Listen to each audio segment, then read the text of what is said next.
2025家居博覽好多黑工裝修公司落咗訂金就要小心，有唔明可以聯絡我哋。自從疫情後，香港多咗好多2年貨仔裝修公司。咩叫2年貨仔？即商業牌照只係得2年，因為嗰公司名整臭咗，所以成日改名。通常係樓上鋪，因為成本低，但係就有20年爛尾，同埋用黑工嘅經驗。係宣傳上講到完美無缺，全部用內地嘢。重點係佢哋嘅報價恐怖在細節，行內人一睇就知極多隱藏收費。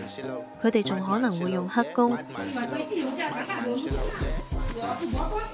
由香港人帶內地黑工到達客人單位工作，判上判，全部無牌師傅，利潤係裝修成本嘅3倍。用無牌師傅會有咩後果呢？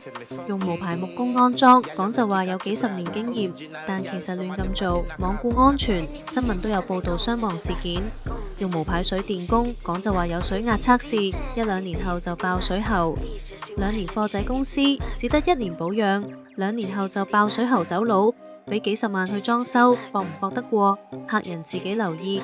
再講多次，香港有牌師傅一工大概1800蚊，但係無牌師傅一工只係大概700蚊，報價平就係咁樣嚟。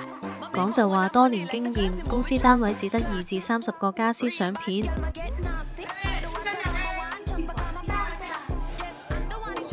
大部分都係樓上鋪，因為容易走佬，唔使負責任，報警都冇用，上網鬧都冇用。